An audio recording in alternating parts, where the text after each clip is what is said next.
Happy Sunday Fun Day, everybody. Welcome to the Nick Club Wrestling Happy Hour. I am one half of your hosts and virtual bartender, Mr. Nick Teodoro. Joining me, as always, is my tag team partner in life, my wife, Miss Nicole. What are you having this evening? Oh, you know me, Tito's, cranberry, and orange. Mr. Nick, you need to tell the people what you're drinking and our 3 things for the show. Well, I am drinking back to my J. Lure Cabernet, Seven Oaks Cabernet, as per usual, as you like to say. Well, we are reviewing WWE Royal Rumble. So, Nikki, I've got my 3 things for you. Jey Uso and Charlotte Flair have won the Royal Rumble. 2 titles were retained, and Alexa Bliss has returned to WWE. It is Sunday, February 2nd, 2025. This is the Nick Club Wrestling Happy Hour. Wrestling has more than one royal family.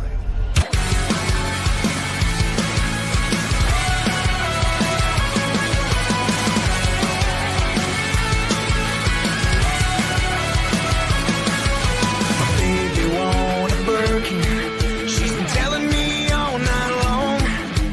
Gasoline and groceries, the list goes on and on. This 9 to 5 ain't working. Why the hell do I work so hard? I can't worry about my problems. I can't take them when I'm gone. 1, here comes the 2 to the 3 to the 4.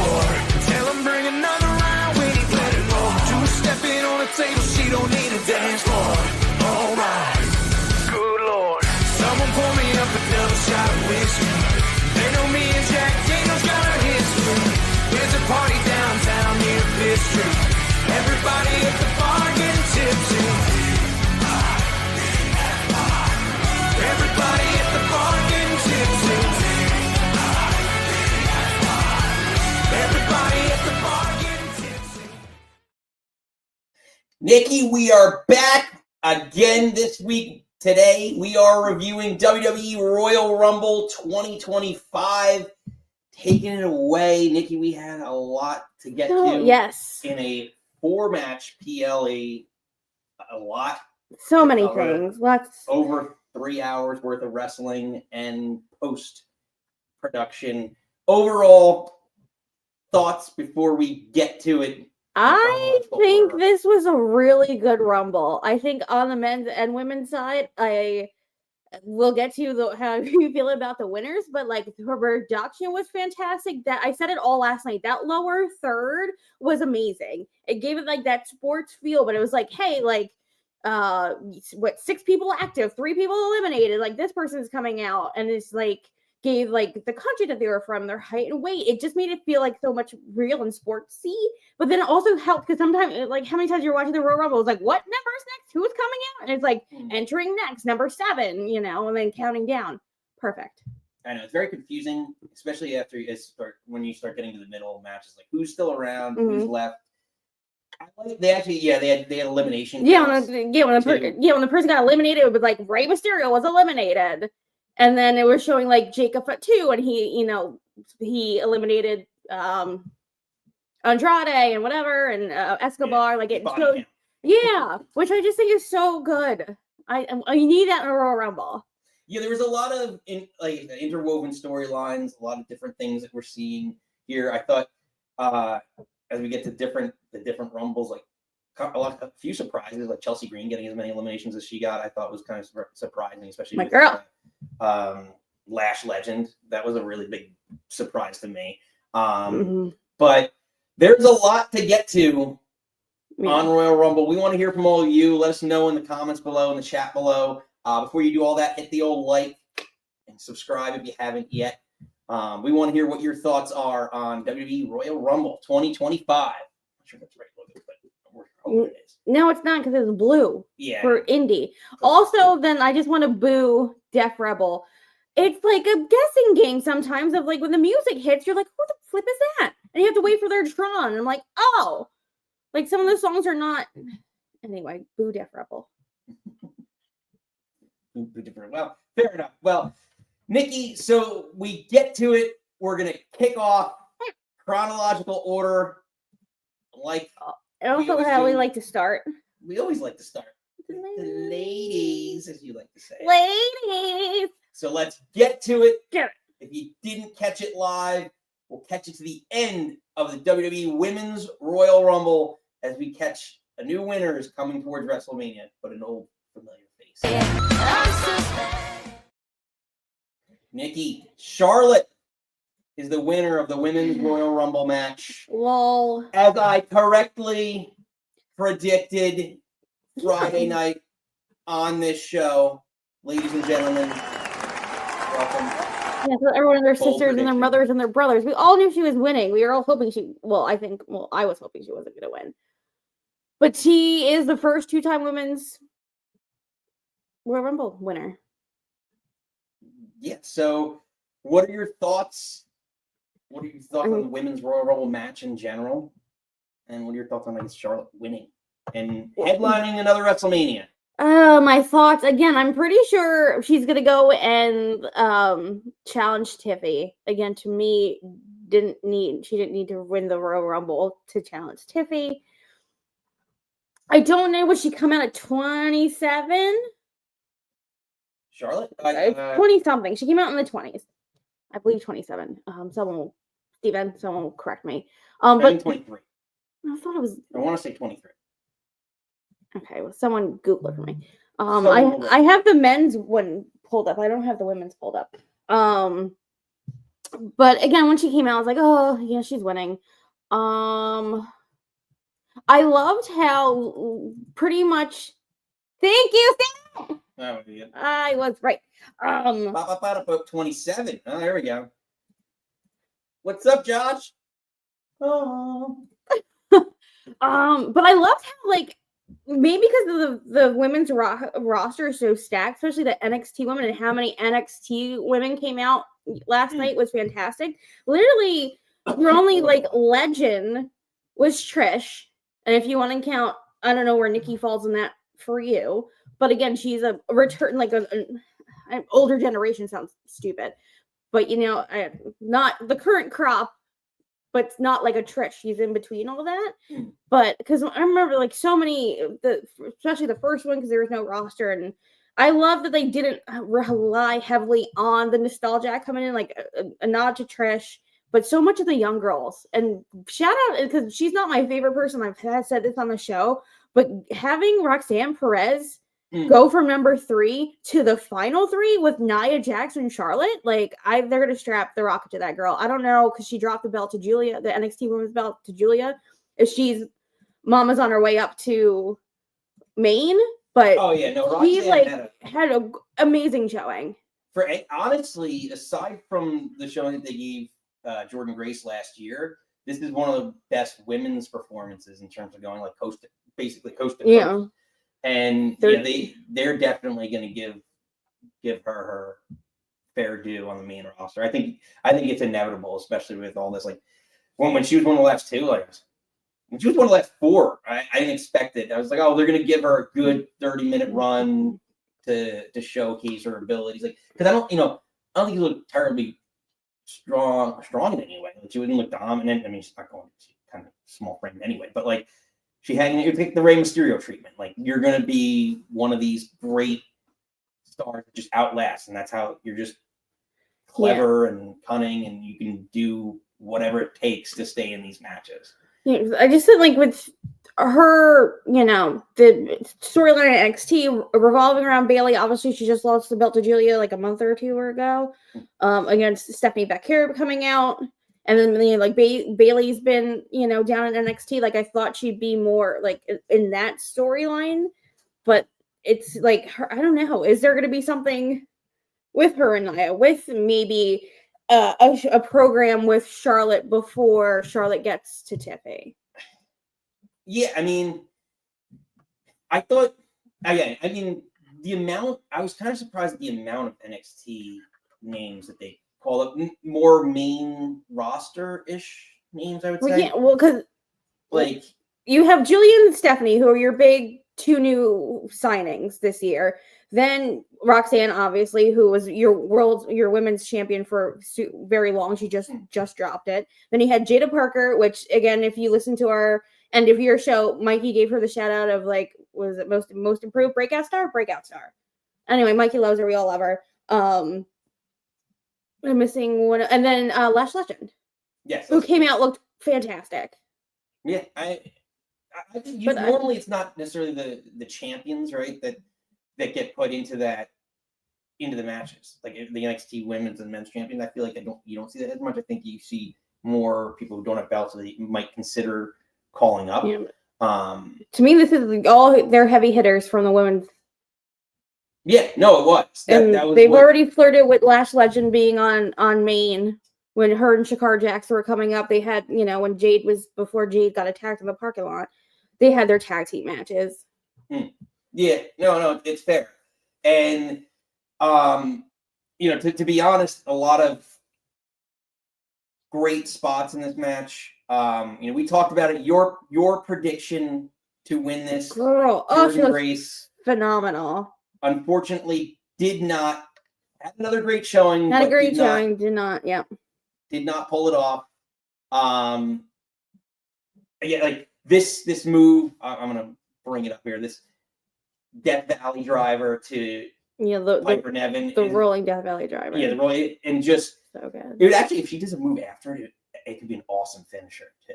Like do that into like some sort of like moonsault or backflip or something like that. But unbelievable.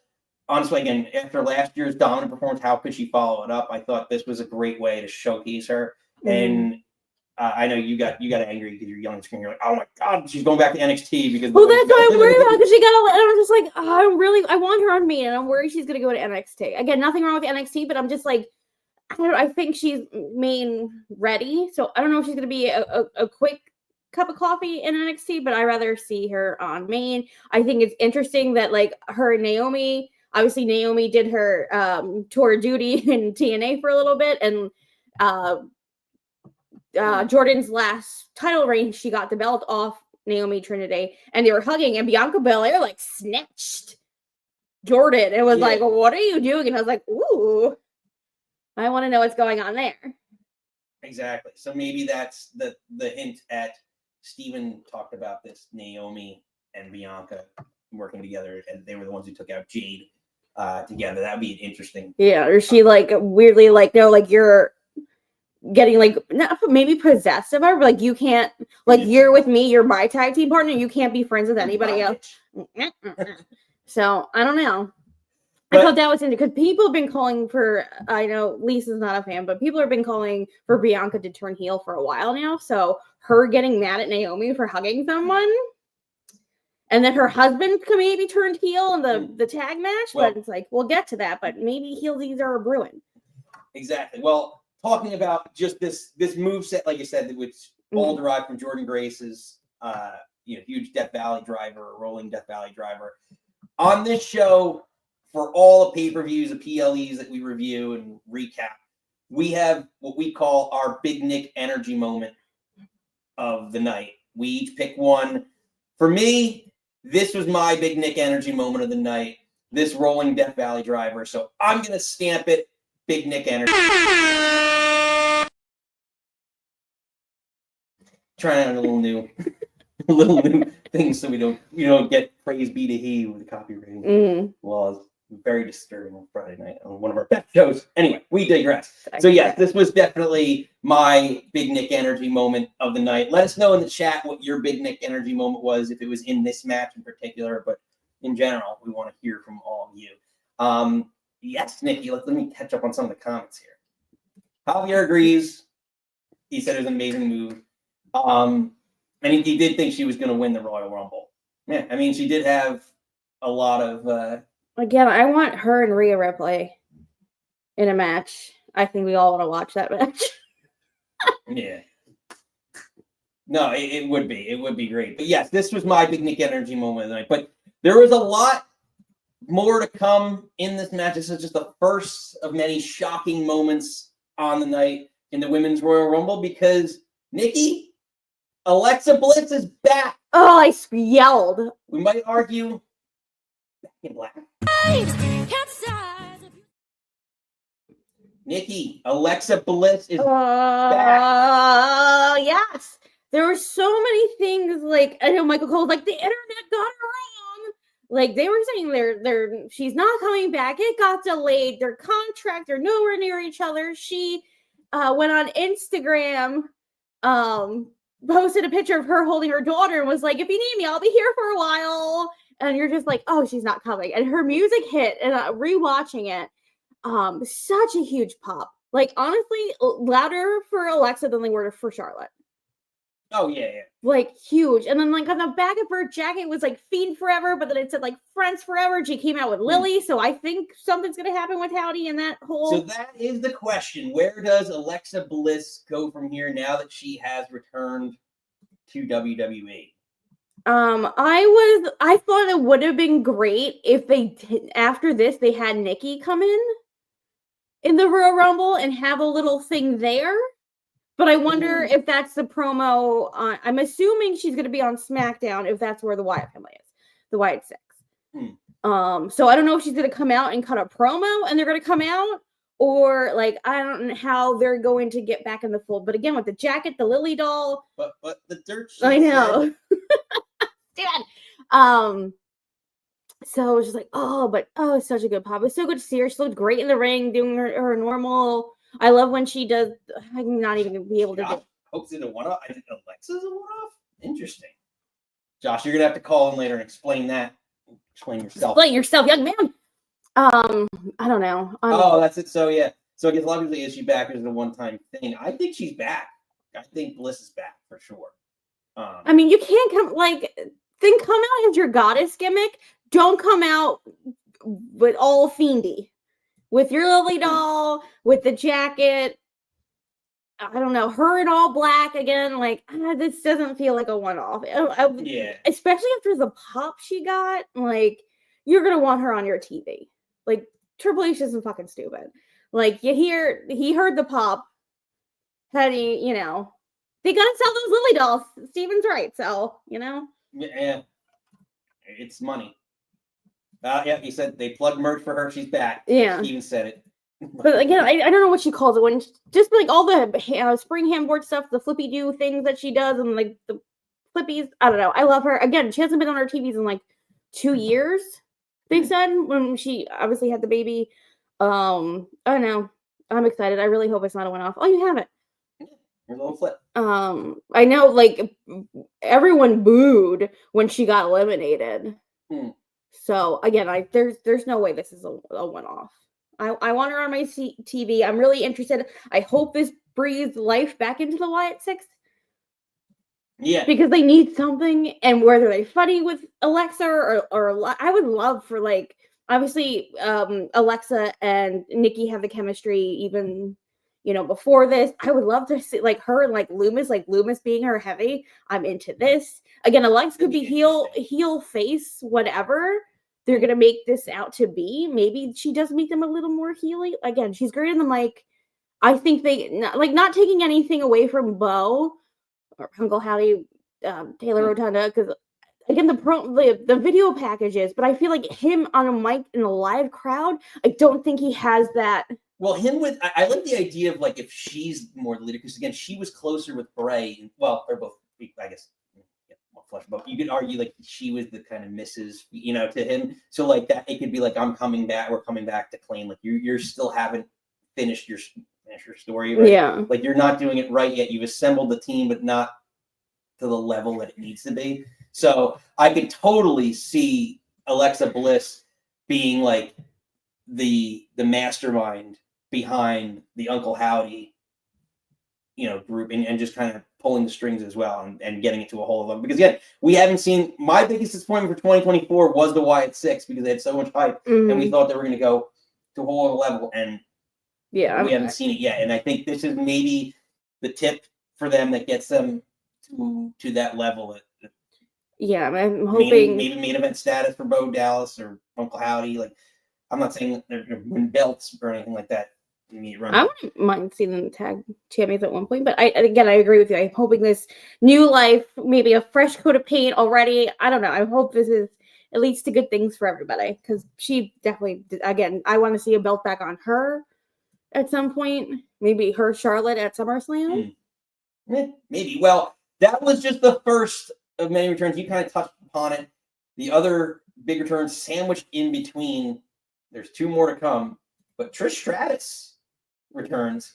And I guess, can we see Trish Stratus on an extended run in WWE? Because this was really exciting. I mean, she always looks fantastic, but she never stopped wrestling. Like there's very little, like she did the Stratus faction like 17 times, but like very little ring rust on her part, in my opinion. I would love to see an extended run from her. And can we see it? Now it's WrestleMania season, and there's so much more to offer. Like now that Charlotte's already won, like I even said it when she came out to you. I said, could it be Trish Stratus, Tiffany Stratton? That would be a phenomenal match. A triple threat, maybe? Yeah, maybe. I'd be more open to that. Yeah. I don't know how. Well, I guess Trish. Well, because maybe it would help because Charlotte can pin Trish and get the belt and maybe leave Tiffany a little stronger without eating the pin. Again, this is us booking Mania. We got 3-4 months to get there, kid. Well, overall, but overall, what did you think of Trish Stratus's return? I guess it's so fun. I made the joke last night. It's like you have, I don't know, like Natty's cosplaying as her. And then it's just, when Stone Cold was like heel and Kurt Angle came out with that little cowboy hat and he was singing to Stone Cold in the back. That's what, like, Natty looked like she was wearing like a little cowboy hat, pretending to be Trish Stratus. And then Trish Stratus came out and it's like, oh, here's like the queen.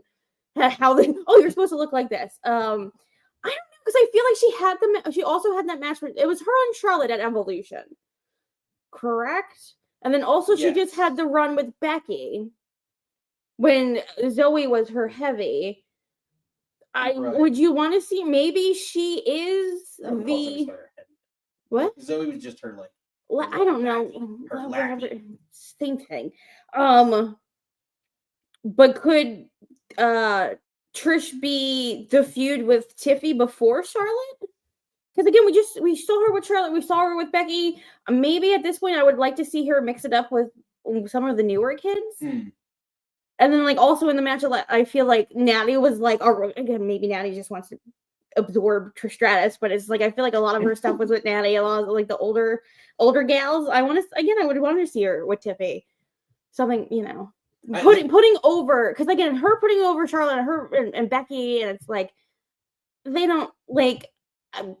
Like we got Elimination Chamber next, like Tiffy beating Trish Stratus at Elimination Chamber, or I believe there's another show or like a Saturday night's main event.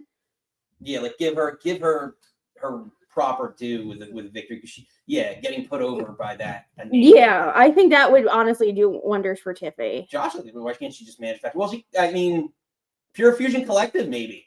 Give her PFC. She's already managed one of the members. Give her the rest. Give her the rest. I don't know, because again, like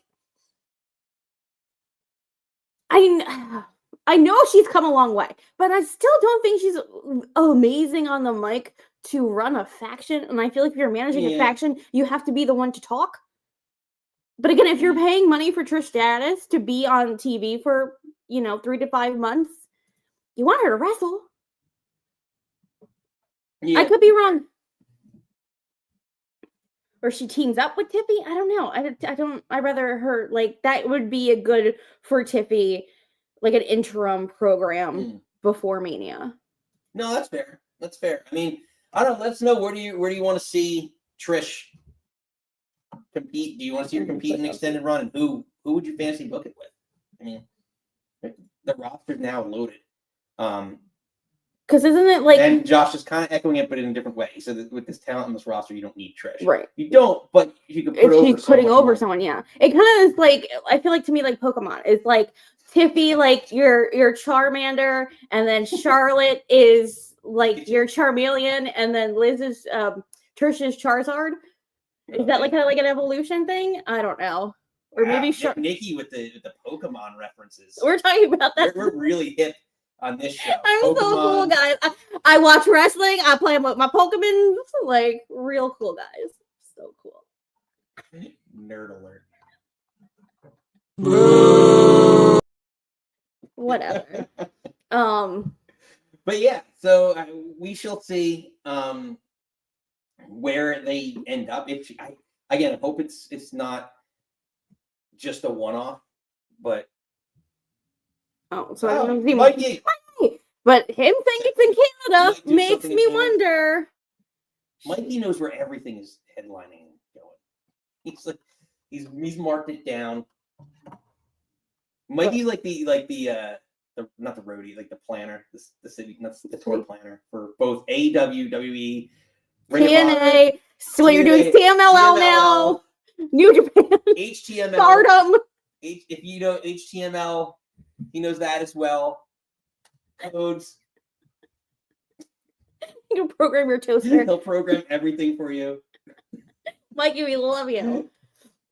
But that being said, again, Trish wasn't the last return. There was still more, and gotta give her. Nick's got to support Nick. Acknowledge me. My girl came out. I feel bad. I wish they switched it. I wish she came out at 29 and Nia came out at 30 because I feel like kind of how we all booed Rey Mysterio when he wasn't Daniel Bryan. I feel like she would have got a bigger pop if we all didn't think AJ was coming out at 30. That's fair. Well, you might argue if you missed it, Nick started her heart. Nikki Bella. Nikki for Nikki. I love her. I loved her. I loved her. When I don't know, I did call it. I think the thing is, she's on that show on Peacock Traders, so I think cross promotion. But rumors is she wants to come. She's wanted to come back, and I think have her maybe do a Trish run 3 to 5 months. Put some of the young gals over. I think she's to me underrated. See, that's where I couldn't like.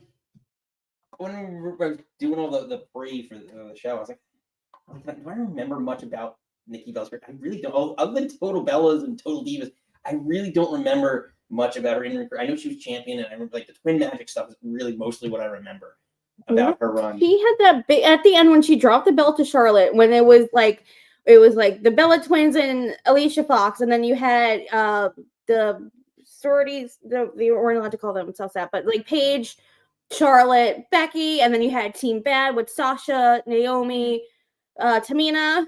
But like them having the faction warfare, her doing the rack attack and like all that stuff. Again, I think she had that last one. That's so cool. A great one. Love that. We do the Nick version. Nick star. But no, I don't know because I think Steven said that's one off. So who maybe just a quick cup of coffee. I don't know, but maybe I think because she, did her and Roxanne Perez did the push-up contest, so maybe have her go in NXT and like her and have her go Jada Parker go over her, like something like. I think having that again, her being a 2-time champion, 3-time champion, I think 2-time champion. Again, putting over some of the new girls. Again, I don't want her to like be IC or United States or a champion, but like she can. Well, now with the mid card titles, Or really feed her to Lyra. Oh, that poor little pickle baby, Lyra and her thing. Oh yeah, her top. She has the top issues. But wardrobe malfunctions happen sometimes. My pants struggle to stay on sometimes. Oh God, I get moved more than anybody else in the world. But yeah, I just think it could that be someone you feed to Lyra to to have a good. Yeah, I mean, I'd be okay with that. Yeah, I just don't think, like you say, like main event. Like I think she's a mid card. Yes, at this point, yes. And that's at the end of the day, that's kind of what I was like. Oh yeah, like 30 up, cool. Like, but you can't touch, but I can look, but I won't cheer. How dare you? I'm not gonna cheer. I didn't think it was that great, but. Again, I think they put her in a bad spot putting her at 30. I don't know. You all let me know. What did you think? Do you want to see an extended run for Nikki Bella? Only if Brie comes back with her, and then I think it would be interesting to see her without Brie. You don't have your sister. You're not John Cena's girlfriend anymore. Show them what you can do. It would be different. I mean, yeah, like show some personality, some charisma, something along those lines. Because I also think that does her dirty. Because I feel like watching Total Divas, watching Total Bellas, watching like some of just their stuff. Obviously, that's your friend. You like Nikki. I just think she has more personality off camera than she does on camera. Or just like maybe not like obviously Total Bellas and Total Divas was scripted, but I don't know. Josh thinks she'll be here for a couple months.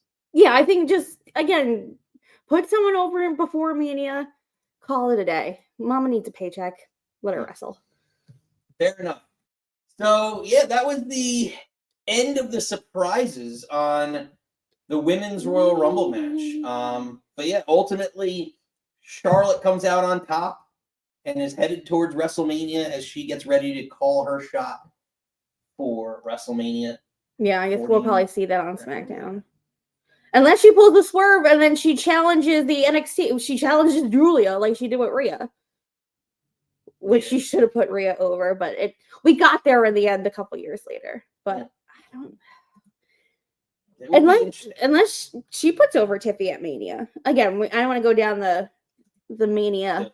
Mania. I know we're going to be talking about this for the next 4 months, so strap in, kids. Yeah, we got a lot to get through. Go. WrestleMania, but we are talking about Royal Rumble. Javier said the white woman won the Rumble. I mean, I think I picked her to win. I think it was the most logical. To me, I get Nikki's point. Jordan Grace, it would be a hell of a push. To give somebody. Or is this also like? I know that it's a lot on the NXT booking that they're mimicking Shawn Michaels storylines. Is this Charlotte coming back from an injury? And I knew she declared, but like the surprise coming back, or I guess we knew that Triple H was coming back. But Javier did agree. He said, a debut and win of the Rumble is one thing that hasn't been done. It would be a hell of a push, and the women's division has been breaking ground. So I just think that it made the most sense at this point. But that would be a nice segue to build a star. Just be curious to see who they could put in that. Stay tuned, kids. We're going to talk about this for the next 4 months. Exactly. So we move along. So we're going to group these together, and we'll go over DIY and Cody Rhodes. Both 2 titles were defended and retained at the Royal Rumble. To the surprise of nobody, I think. I think our consensus was DIY on the show. Friends over last night. Same with any thoughts on the DIY? I know you're going to end out DIY Motor City Machine Guns match. Good match. I'm glad because we said this on Friday that the tag belts have not been defended on a PLE since Mania. So I'm glad this is getting the highlight on an actual PLE. I think this is kind of the right tag team because they're so, again, like your tag team specialists. I love that these are not thrown together. I know at one point, Ciampa and Gargano were thrown together in NXT, but 100 years later, they're a cohesive team. Obviously, Machine Guns is, your favorite tag team is tag team. So it was the right 4 guys to put on a match because again, it's your first Royal Rumble on Netflix around the world. I think it's them put on the 2 out of 3 falls match. Like Wade said it in the beginning, how all of these people have such history with 2 out of 3 falls. So having this match stipulation makes sense. Having DIY go over.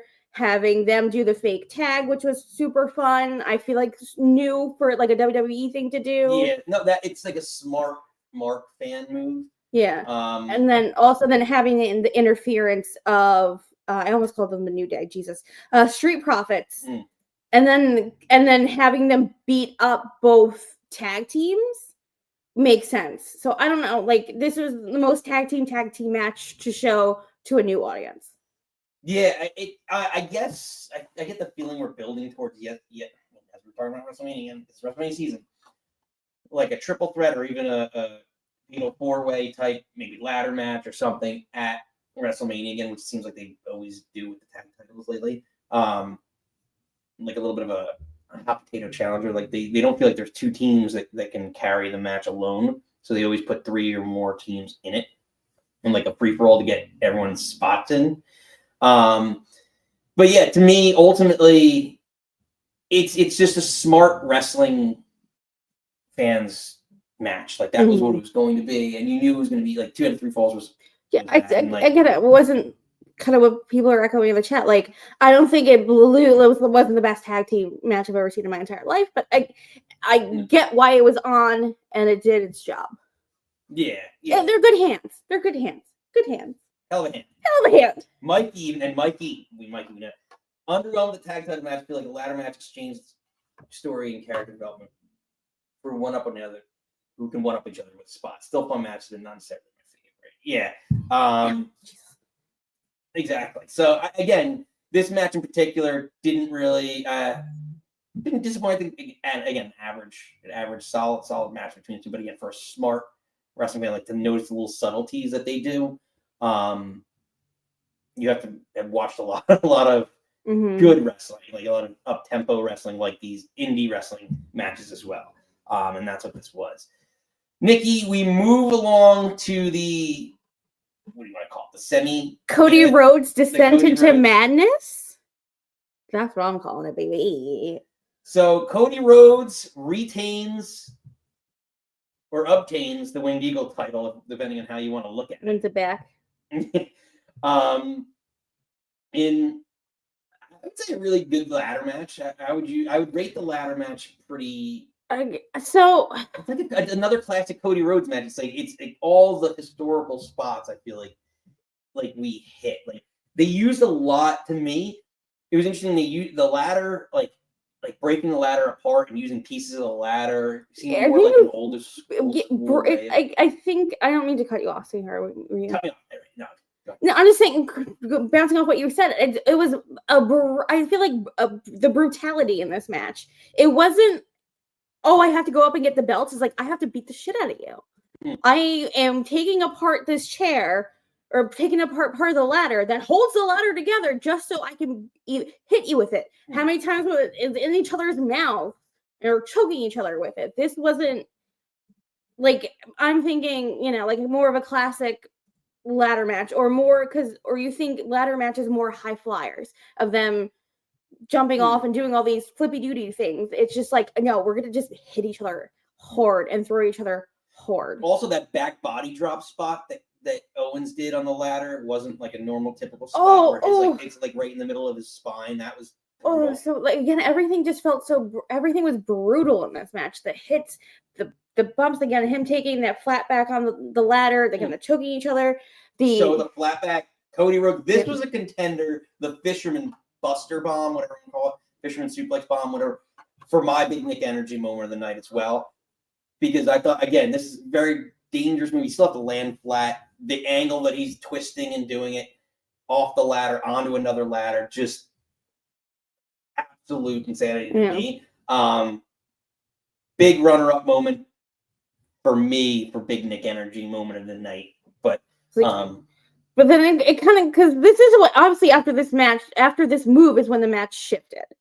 Because then it was just like, nobody moved. And then commentary got quiet. And then you see Nick Aldis and all the agents come out. Kenny Dykstra was there and Jason Jordan and all the people come running out. And Sammy's out there to check on them. And then you're kind of like, well, what's going on? Because then they were talking about, how his neck hit. They're like, oh, he hit his head. He fell wrong. But then you see Sammy come out and then he dips under the ladder because at this point there's a ladder bridge between the apron and the announce table. So instead of like, oh, you think something's wrong, they're going to move the things. But Sami Zayn was like, dip and dip. I'm like, all right, we're not done. And then it just kind of hit into overdrive. And then him going for the stunner. You hit the Cody cutter. You hit the crossroads. Now they're outside. Low blow. Then it looks like he's going to do the package pile driver onto the announce table. And I think it getting shipped. Like, everyone came out. We thought you were dead. And all of a sudden, they like went even faster. And then this goes into my storytelling that the Cody, that's a typical Cody match. It's like something devastating happens, and then he hulks up, like, and then this is my big Nick Energy moment of the night when he goes. It looks like Owens is going to do the pile package driver onto the announce table, and he turns it into an Alabama slam and hits Owens on the ladder so hard he like an accordion folds over. His head's in between the ladder steps. It was so, I think I watched this clip 4,000 times. It is so goddamn brutal, and it's my big Nick Energy moment. Stamping it. Well, watch it again.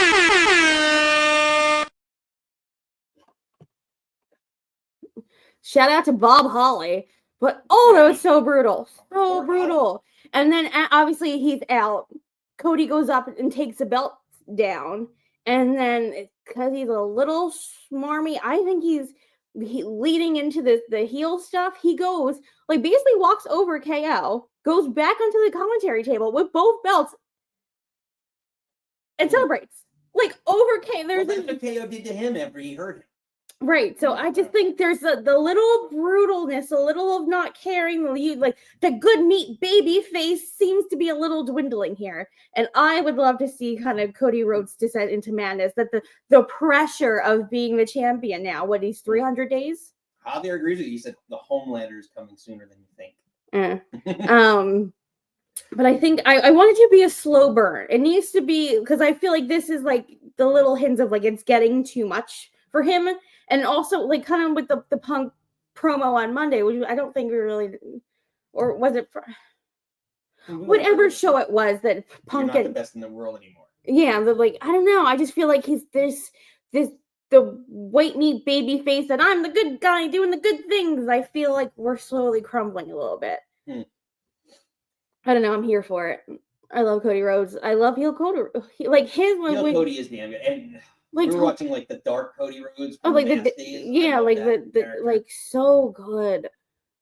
But yeah, I don't know. What do you all think? Is he going into the darkness, the Homelander Cody, as so many people call him, as Javier so eloquently put in the chat, or is this just another phase of him just finishing his story with Kevin Owens? Yeah, I wonder if we're gonna write KO off for a little bit. Well, it could go along with my Shieldish story. I can't even. We're gonna get. I can't even. Getting that Shield version together, because as we go into our main event, Nikki, baby of the evening, he'll be Homelander. He'll be Homelander and Punk. No.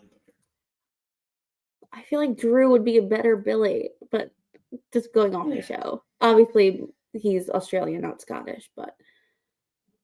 Fair. But, Nikki, we go into our main event of the evening, the Men's Royal Rumble match, where, all week, all month long, everybody talk it. No more talking. Everyone's got something to say. They move their lips. Just a bunch of gibberish, because they all forgot about Jey.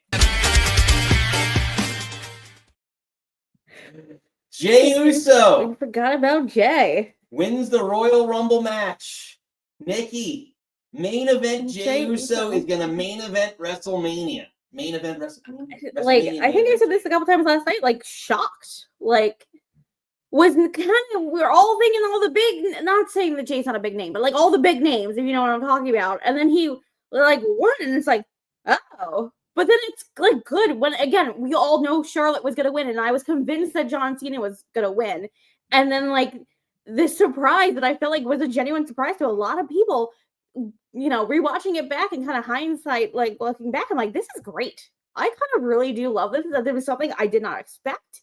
I think obviously he's so over. He was like top 3 merch seller in 2024. Like Ed said it in the group chat. I don't like Yeet Mania. Like that's gonna be a thing. Like kind of like Yeselmania and Kofi Mania. Like whatever Yeet Mania is gonna be. Like I'm excited. I think him and Gunther maybe either open or close night 1. Again, I think he deserves it. I think the transformation that he has had as a character, even in the short amount of time when like with Bloodline to now main event, even like him and FCW and him, they transformed into like the Uso Penitentiary, and then this now like I feel like he deserves this, deserves the flowers, deserves the praise that he's put in the work. He's over. Like why not? I'm not mad at it. I'm really not. I mean, I said it a couple of times before on the show where I said he's got so much momentum that you don't want to lose it with him and before it's too late. And when he won the Intercontinental title, I said, I don't think that was the right belt to put on him, because you could have made him the World Heavyweight Champion then, and as you have the momentum, and you don't want to lose that when you have it. Because I think there's people like for instance like Sami Zayn, I think lost a lot of momentum where he could have been a world champion. like a big time main event world champion to carry, like a WWE champion to carry the company last year with all the Roman stuff, like and the Usos stuff, like I think you have the ability to do that. You don't want to lose it when you have it. It's like a flame. The flame eventually is going to go out, and sooner rather than later, this might have been the last opportunity they get to put the belt on it, or to give him that moment. And if you're trying to build up another star from the bloodline, or from that group, or to do everything again, I said it in the beginning, it's a singles company. It's a single star company. It's not a group company. You have groups over time like DX, the bloodline, whatever, that come and go. But at the end of the day, all those guys have their own merch, their own character to build, and their own spots to sell, tickets to sell, whatever. So you have to do. And I think, at this point, given everything, the options that were left, this made the most sense. You have to keep the business moving forward with another star. And I think this is them really building a star. I think he needs to cut that Triple H promo that I love so much. He's like, I don't need an Uso anymore. I don't need the bloodline anymore. It's about me. I don't know. I think I want to see him done with the bloodline stuff. Like, he won the Royal Rumble. He's going after Gunther. Like, leave all that shit on SmackDown. Like, I'm tired of him in the bloodline stuff. Like, he needs to do his own thing now. Yeah, now he is. So I don't know. What do you all think? Were you happy with Jey Uso as the winner of the men's Royal Rumble match? Did you want to see somebody else? Was there a better choice? I think this is like a good surprise. Again, we were talking about like when we were surprised by, again, like last year, Cody Rhodes, we knew Cody was winning. We knew he was finally going to finish the story. Even though the first one he won, it's like, all right, Cody's going to finish the story. Like, this feels like genuinely did not see this coming. Of all the stuff that I watch and read and we talk about, I didn't see anybody really talk about Jey. No. I think Lisa said it in our last night, but like, I don't know. It seems very much out of nowhere. I'm very here for it, very much about it. I'm excited to see where this goes. For sure. Well, let's talk about the match itself as we get into it, because there is some drama and some surprises. There's so many good stuff. So many ups and downs. So, Nikki, get right to it. AJ Styles returned, big shocker. With his old music, thank the Lord. Yeah. So, what are your thoughts on AJ Styles coming back? Because no one thought, you told me I was going to pick him for the show. You talked me out of it. I talked you out of it. I literally was just, AJ Styles is my return. No, Randy Orton's more likely. Unbelievable. I would have had two great moments. I would have had Charlotte winning and AJ Styles as a return, and I would have had a nice little sweep, but no. To get I didn't tell you to listen to me. Of all the time, you really pick and choose when you listen to me and you don't listen to me. And I'm glad it's wrestling stuff. No, I'm glad he's back. I think he looks great. I feel like this is sort of like the AJ of old. I don't really know where that Healy character with him. I don't want to see him in LA Knight again. But him having his old music back, I really want kind of like babyface AJ. It's got, well, especially even though they're on different brands. And we're gonna go into the other big storyline, like if potentially what we talked about last, if Seth Rollins is turning heel, you need another big face, and I think AJ Styles is the perfect guy to do it. He's a perpetual face. He's a great baby face. I also think he'll probably have another. You saw he was in there with John Cena. I think he'll have another beat up John Cena. Yeah, another beat up John Cena match. To me, it'd be very interesting to see. Does he go in the mid card? Does he, with Nakamura there? But Uncle Dave said he was too hurt to return at all. I know, and I told Nick that, and Nick believed me. I don't know. I kind of want to see him on Raw. I don't want to see him again. I don't want to see him with LA Knight again. I want to put that to bed. I really don't want to see him because that was where he got injured, was the match with Carmelo. Don't really want to see that. Put him, him and Nakamura are dead to me. I don't want to see that. Put him on Raw. Put him with Penta. I want to see that match. Mm-hmm. Yeah, there's a lot of Raw's got a lot of good. Like Gable. Cable like put him a match with him and Breaker. Like I don't know. I think there's more things I want to see with him on Raw than him on SmackDown. I feel like we kind of need to leave that behind because I don't know. Josh says he wants him against Andrade. It'd be a good match. Oh, Andrade. But another one that was he wasn't Rumble, right? Yeah. He got eliminated by Jacob. He says put him back again. Well, I think he'll go back maybe for like a Hall of Fame run or something like that. Didn't they already do that? Steven said he's gonna get Logan Paul. It seemed like they were kind of setting some of that up. That would be a nice. I mean, in-ring match, athletically. Yeah, and that's fine because I don't want Logan Paul near any of the belts. So if a Mania match with AJ keeps him away from the belts, I'm fine with it. That's fair. Because also AJ losing to Logan doesn't hurt AJ. Yeah. But I'm excited that he's healthy again. All the sheets are like he's not coming back.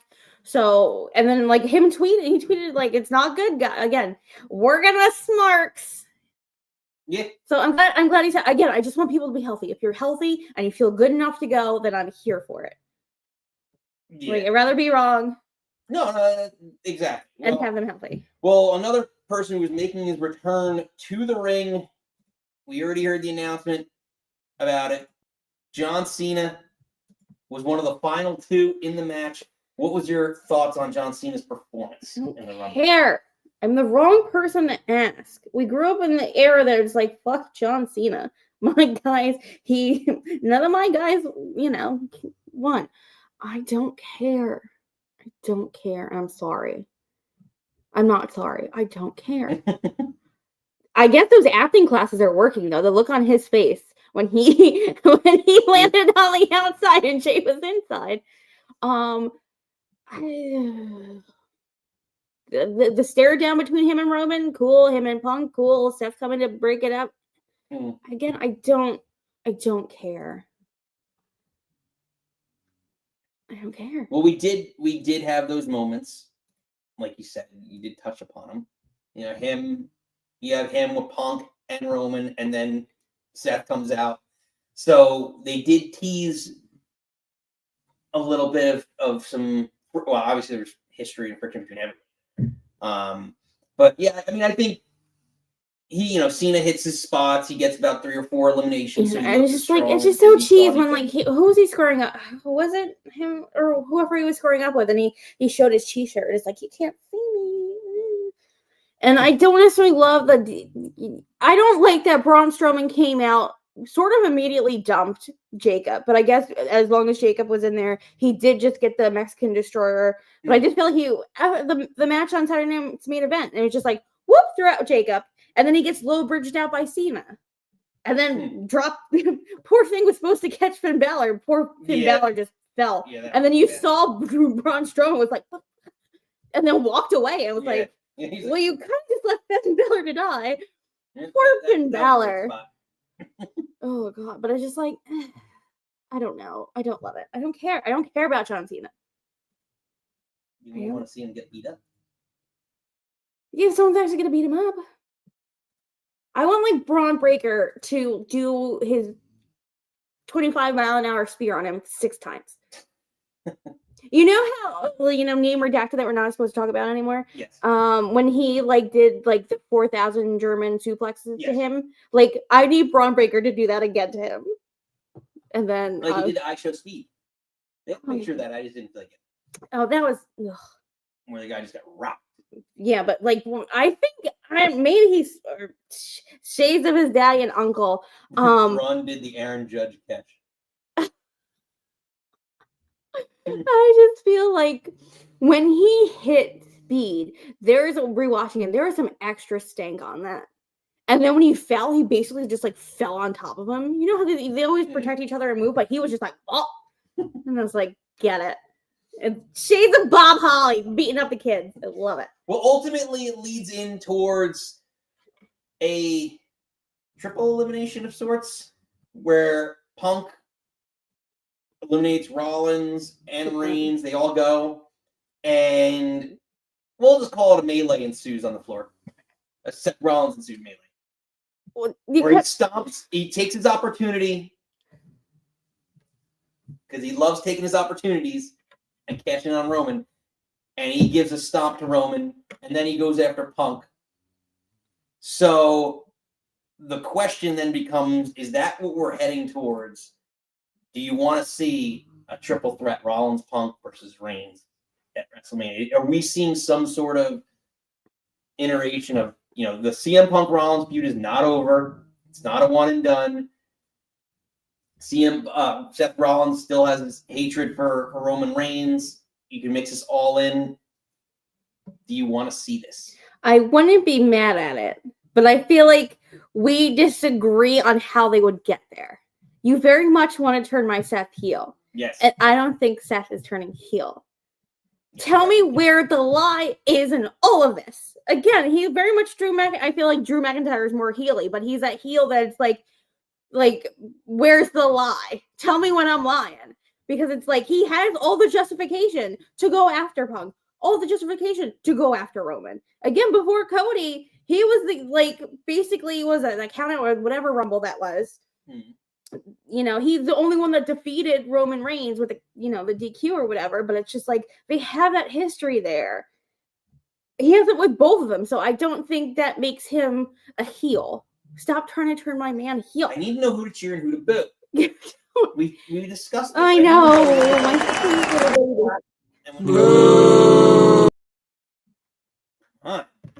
Again, not mad. I would love to see it. I think it's a good buffer because I don't know, unfortunately, I don't think Roman's taking a pin in it. God, I think if this is a triple threat, Punk can pin Seth. Because again, I don't know. You have to see where Paul Heyman fits into all of this, where this favor fits into all of this. After you showed Seth hitting the stomp there, he hits Roman with another stomp on the chairs, and then when Roman's laying down, CM Punk steps over his laid down body and stares at Paul Heyman. So there's something going on there. Steven says night one closer is a triple threat. Again, that has to be, because obviously Cody's gonna be night 2. Would CM Punk consider main eventing night 1 main eventing? You're not closing the Sunday show. But I think I wouldn't be mad if this is the way they go. But we got 4 months to get there. I think we're gonna see some shenanigans with Paul Heyman. And does somehow CM Punk get himself inserted in between that? Yeah, it'll be very interesting to see as we head on that road and that path. But it looks like the three of them are very intertwined. 3 of the biggest names in WWE right now, if not the 3 biggest. So it'll be interesting to see how the story unfolds. If it's a triple threat, or if there's just, they're all going to go sort of, there's going to be a singles match. Maybe Punk and Rollins stay that way and they keep Roman away from it for a little bit. I don't know. We'll see. Let us know in the chat below what you thought. We want to hear from all of you. We are going to open it up shortly, Nikki, as we get your final thoughts. Before we open up the phone line, we let everyone know the call-in link. I think I did this already. Let me try it again. I'm going to put the call-in link in the comments below, or in the chat, I should say. And I think if I start, that pins it. But it's in the description. You click on the StreamYard link, and it'll take you to another page. Mute your YouTube page, and come on in and talk wrestling. Let us know what you're drinking, what you're thinking. Royal Rumble 2025. What were your thoughts, Nikki? Wrap up. I gotta say one more thing thing before we open up the phone lines. You're not talking about my Joe Hendry. Someone and say his name and he appears. I believe in Joe Hendry. I believe in Joe Hendry. So we knew he was coming out. Great reception. I'm a little upset that when he did his turn, they didn't zoom in like they were supposed to.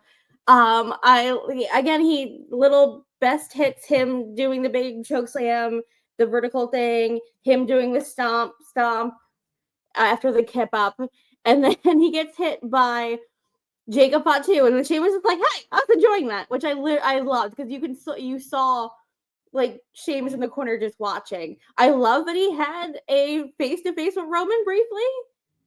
I think it's someone that not in the only TNA hit on both the men's and the women's. Only TNA person signed. Like we were talking about Moose or Nick or who from the women's. We briefly talked about Rosemary. Again, the only TNA guy, their champion. When he came out with the belt, came out to his music, I'm excited for him. Again, I think he's going to be in WWE when he can be. But again, we said his name and he appeared. Say his name and he appears. I believe in Joe Hendry. And I think, again, Jacob and Braun Breaker, stars. Yeah. Again, them starting with Ray Penta was so good. I can keep going, but let's get to our people. So I want to hear all that. We want to hear all your thoughts on WWE Royal Rumble 2025. Click the link below or in the chat. It's pinned into the chat.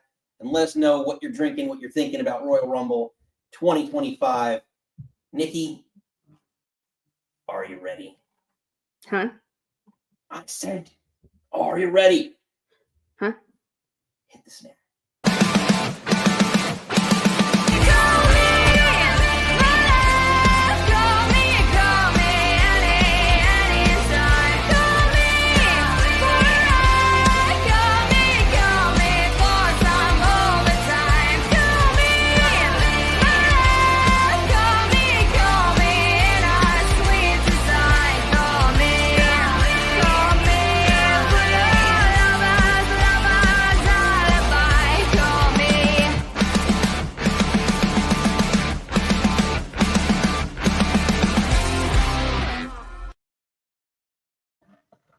All right, Nikki. Yeah.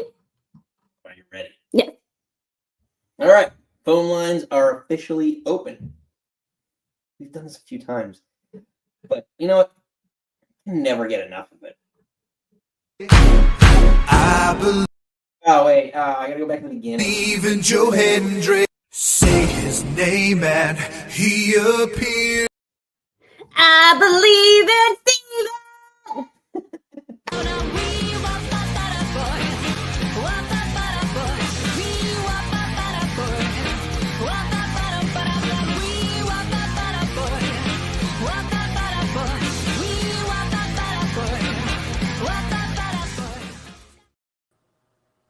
Steven!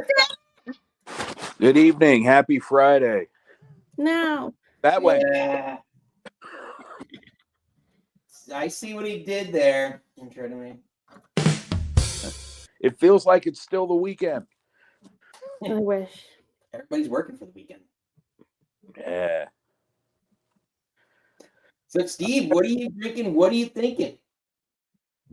Just some tea today. Thank you. Gotta keep the voice intact. Your angelic voice. Seriously. Yeah. Where's Josh? I hope Josh is loving the shit out of this right now. Well, thank you.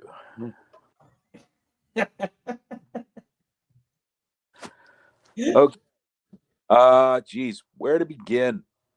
Not too many places to begin. There were only 4 matches. All right. Men's Rumble. I guess let's start there. To quote the immortal show Ren and Stimpy, no, sir, I don't like it. I mean, okay, Jay's over. Jay's really over, certainly. He moves a lot of merch. He can certainly cut promos. It's still, as far as I can see, the same wrestler we got a year ago in the ring, where we were all complaining about how not very good that match was between him and Jimmy. The match was cut for time. It still wasn't very good with the time they had. Mm-hmm. And I think the other 2 times that they tried this, they didn't necessarily win the Rumble, but I can see kind of a parallel to, what they did with Daniel Bryan being an underdog coming in, and then a few years later with Kofi. Mm-hmm. And those two guys are better wrestlers, better in-ring wrestlers. I don't see how they're going to get there here, because like I said Friday, if you're going to have a big match like this, especially a big title match, it's got to seem like it's credible, to at least a certain degree, that the challenger can win. Right. He bought last year that Sammy could actually win against Gunther, and he did. I didn't think he was going to, but he did. That was believable. I can't believe it here. See, that's interesting, because I argue that I have more confidence in Jey Uso beating Gunther than I do with Sami Zayn beating Gunther last year. I don't know. I can, unless they have something in mind where they're going to, somehow take, get the shot away from Jey with some shenanigans and put Jey in another match. I could see it possibly being built up well if they did this. There's already this part of the storyline where, nobody. Well, not nobody, but Gunther says, "You can't beat me." Jey acknowledges that he hasn't been able to beat Gunther so far, but he wants one more shot. If they took The Rock, not to put him in the ring, but made the storyline so that he is the one telling Jey, "I did this for you. I made this so it can happen. You can't accomplish this without help from your brother or from me or from any member of the family," and just The Rock also running him down and weighing on his confidence. Then maybe I could possibly see it being built up to 2.5 months from now. I don't know if I could buy it. Point. I mean, we're talking. I think if you're saying it's like as main event of WrestleMania is the reason why, because you want to have the biggest star to do it, I get your point, but I buy him as a champion, as a world champion. I get, like, if you're a purist that's like, there's only one WWE champion in like the world, there's a world heavyweight, and like you're talking about like the Cody title, which I consider the WWE title. Like, yeah, I kind of get you're getting at, but I still believe he's the most, next to LA Knight, he's the most over babyface in the company. So if you're gonna put a rocket, strap it to anybody to be the next star, Jay's the only one who has I think enough momentum to do it at this point. Besides LA Knight, it doesn't seem like LA Knight. They definitely don't want to put him. I guess maybe he doesn't have the bloodline, dare I say, to get there. Yeah. Well, I mean, let me ask you this. If this match were held tomorrow, who wins? If Mania were tomorrow, which we'd all be a little surprised at that, but, if it were tomorrow. It has to be in April. It has to be in April. It has to be in April, Steve. Yeah. No, I get his point. Again, if this was happening for tomorrow, I think we'd all be Gunther. Again, we need Jay to talk us into this match, because I agree with you. I think Ed and I had this conversation. We didn't really believe in Sammy until him and KO had that moment backstage at Mania. Like, you gotta have to convince me, and he's got 3 months, whatever, to convince me. But again, necessarily just because he wins the Royal Rumble, maybe they're not gonna have him lose, but doesn't equal all the time winning the belt. I know it usually does. I know. But I said that on the show. Stealing my lines.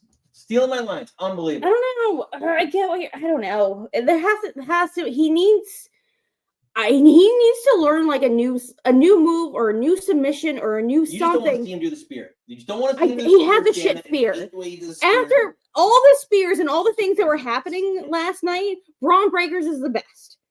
I don't like I don't like Jey's, but like if he can learn a new move or a new submission and like choke out or make him tap or do something. We'll see. Steve, second shot. Second shot. ball, baby. The women's rumble. Like I said on Friday, they'll find a way for Io to get in the match, and Charlotte will win. And yeah, no, I think I just had the results reversed, because I did say I was going to win, and I'm like, oh, she's coming out at number 1. Oh God, there goes that. And they'll just find some other way to get Charlotte over to the match with Tiffany.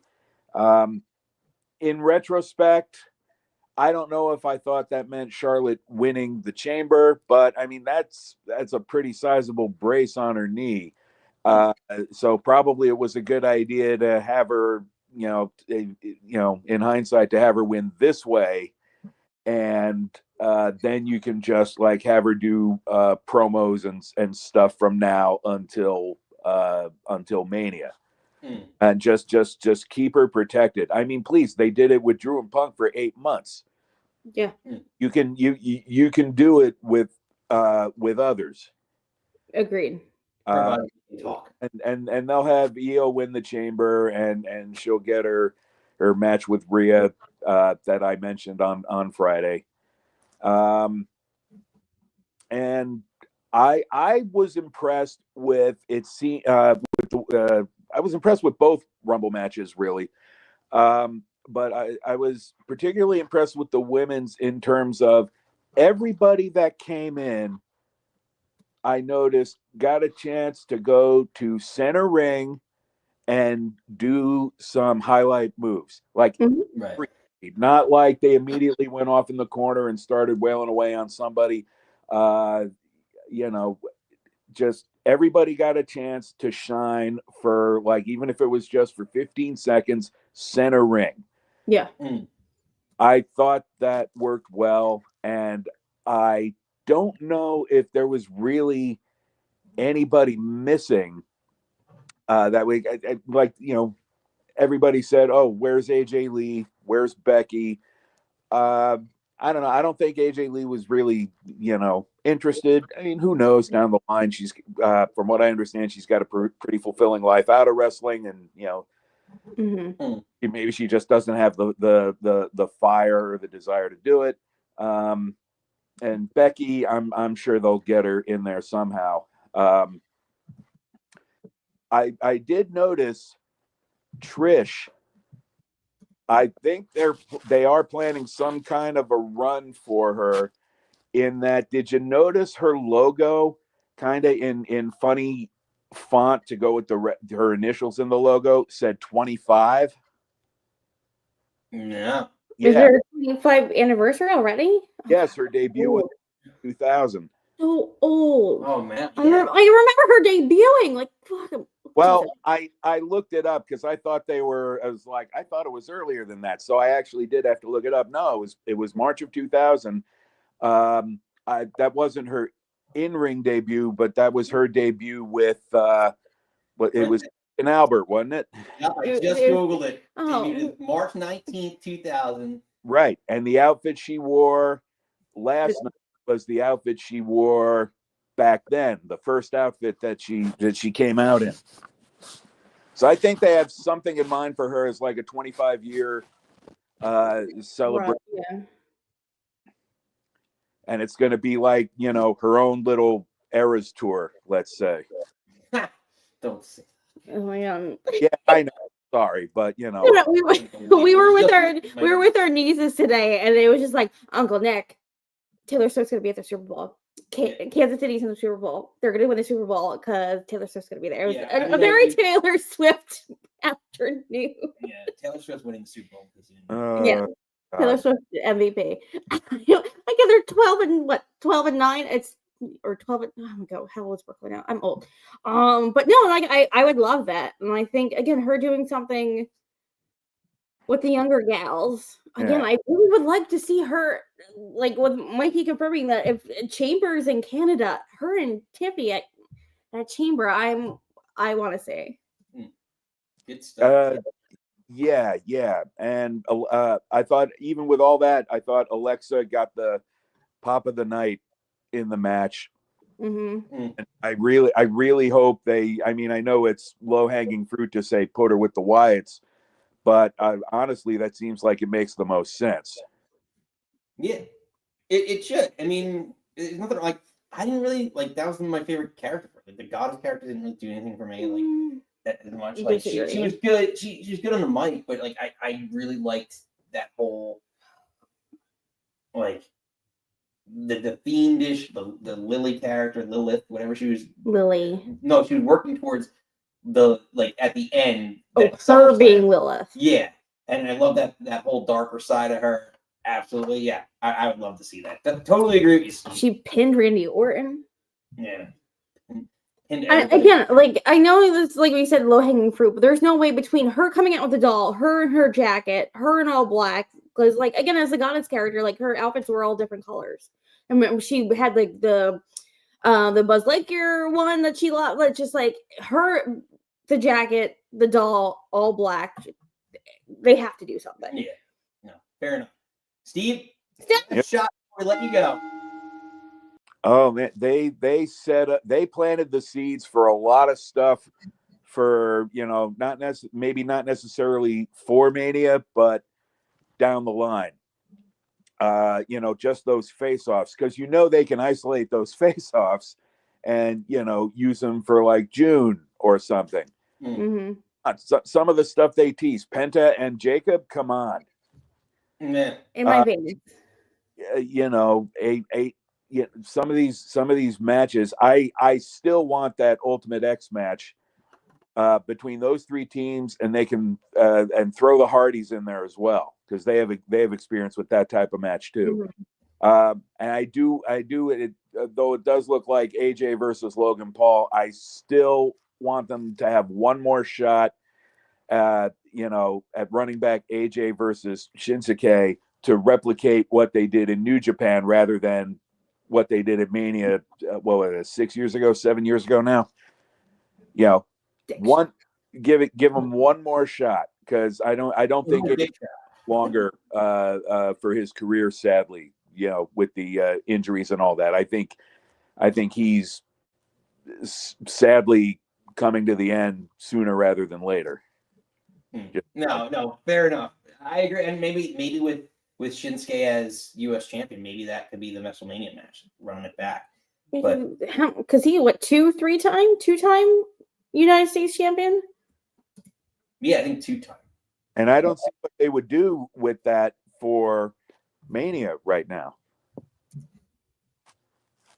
Yeah, which is let's hook me in, build it up for the next 2-3 months. I want to see. I get a lot of intrigue. Exactly. Steve, pleasure as always. Well done, sir. You, sir, are cut off. He's always bringing it. Just a real. I hope Josh got his fill of Steven's voice. He's a real ring-a-ding-dong dandy. Thanks, guys. All right, Nikki. Yes. Are you ready? We're leveling up. We're leveling up. I know. There was a lot going on last night. There was you said it. I think there was a little bit of a wardrobe. You brought up a little bit of a wardrobe malfunction going on in the women's match. So, you know, they're bringing the sex appeal. They're bringing sexy out a little bit, a little too risque. So when we talk about sex appeal, there's only one person that brings the sex appeal. It's Magic Mikey. Let's bring him in. We haven't heard from him in a while. Boys, remember, take care of yourself, love one another, be iconic, and more importantly than anything, you always deserve to finish your story. Mikey! Hello. Hi. Rat? You get me on location today, so this is what's that. Feel honored. Just feel so blessed. Cody Rhodes blessed. Oh my What are you goodness. thinking, Mikey? What are you thinking? What are you drinking for Royal Rumble 2025? So I am currently drinking water to try to get rid of this cold, but It's okay. I'm on the tail end of it, so we're almost there. So, which is good because I have to chaperone a field trip tomorrow. So, yeah. So, but what I'm thinking is, so Royal Rumble's always weird for me because it's always the first big. Well, it's the first of the big four in the calendar year because it's always towards the beginning of the year, Hmm. and while I do have some qualms about the actual show itself, I feel that most people need to remember that the Rumble is supposed to be fun. And yes, it does give us our men and our women's winners to pick their championship match for Mania. But people need to remember it's for fun. And I feel like a lot of the folks that I know and a lot of the folks that I have seen online in the internet space have kind of forgotten that. So that's what I'm thinking.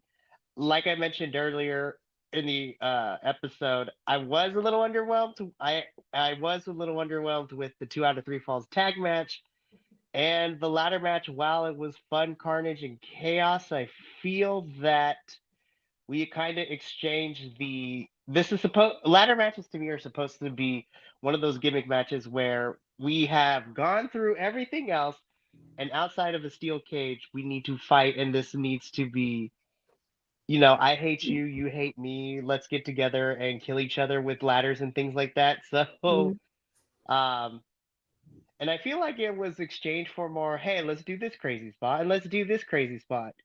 I will say though, I'm excited to see the Kevin Owens downward spiral continue as he somehow, in his own delusion, blames Sammy for him picking sides with Cody Rhodes.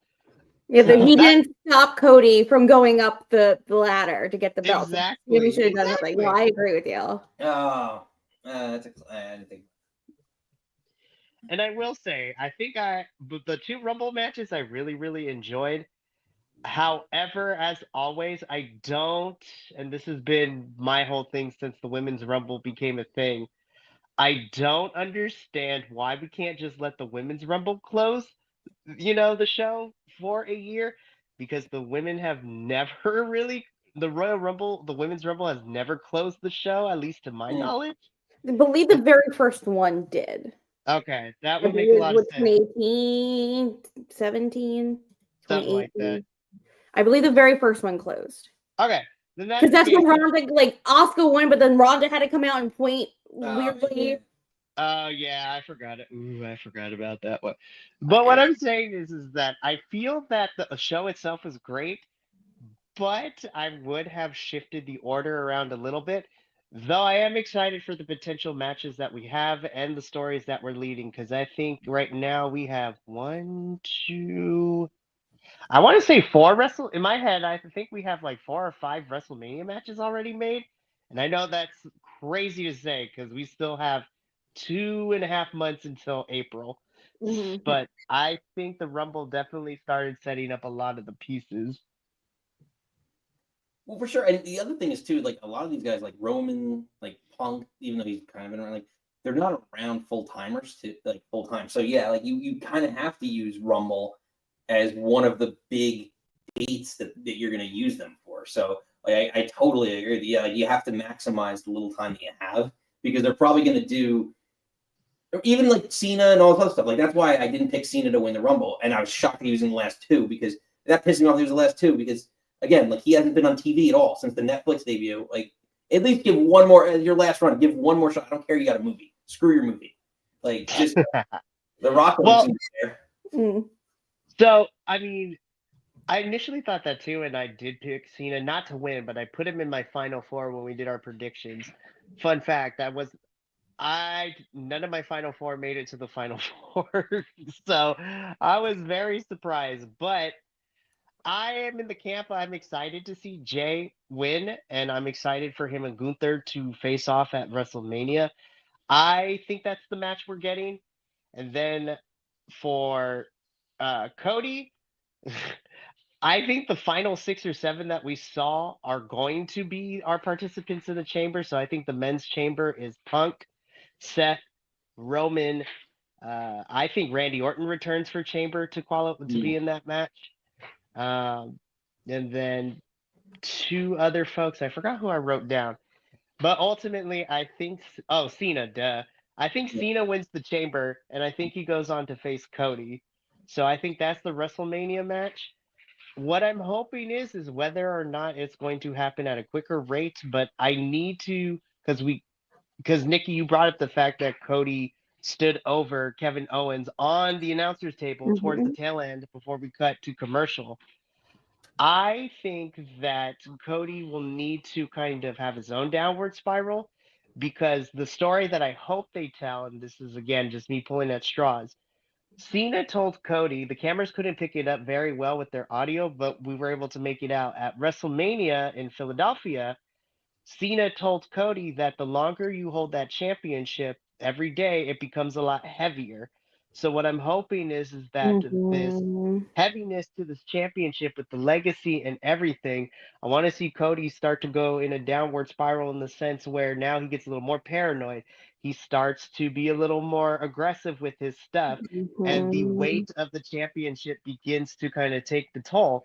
Because lest we forget, Cody being babyface has, even before he was champion, he has taken on Brock Lesnar. He's fought Kevin Owens in this one.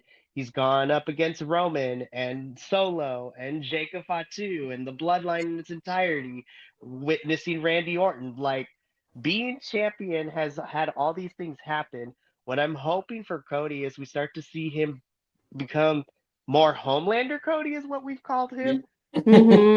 Because it's going to be really hard to try to babyface against the ultimate babyface of John Cena. You know what I mean?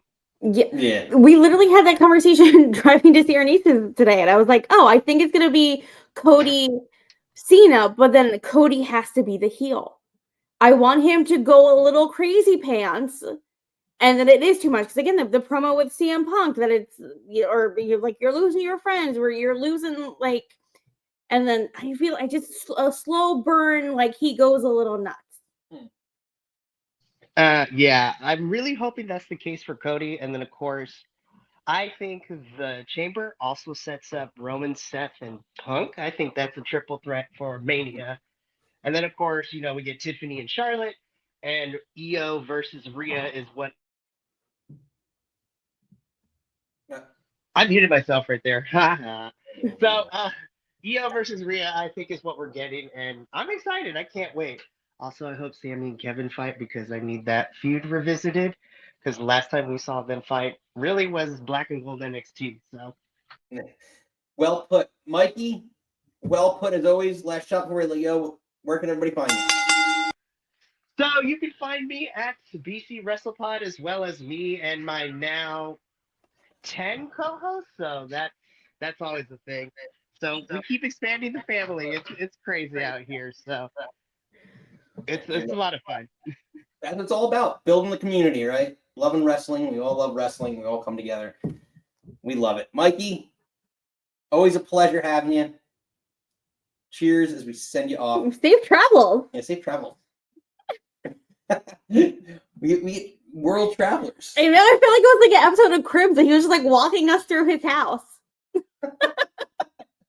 Mikey, we love you. Thanks for calling in. Safe travels, my friend. God, 10 co-hosts. I mean, me and you can't even get it together. Mikey's the best. Go follow him, Biconics. They're great. Yeah. What? All that said, though, incredible team effort, and I feel so lucky and blessed to have this opportunity and be here and be part of this. Everyone here, give yourselves a round of applause. This is unbelievable. Thank you, guys. Round of applause, guys. Doing great. Doing great. Before you do it, hit the old like and subscribe as people are popping in the chat and going off. Nikki, it's been a good one. We got one left on the line, still open. Nikki, you gotta say his name. We always have all these little. No, you say Josh. I say Josh, and you do that. Ready? Forget it. It's ruined. One more time. 3, 2, 1. Josh. Savior of the universe. Savior of the universe.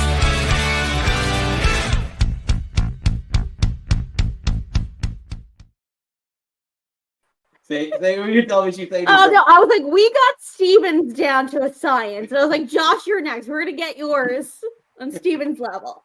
I have faith in you guys. Truly. Thank you. Truly I do. Here, Josh, what are you drinking? What are you thinking?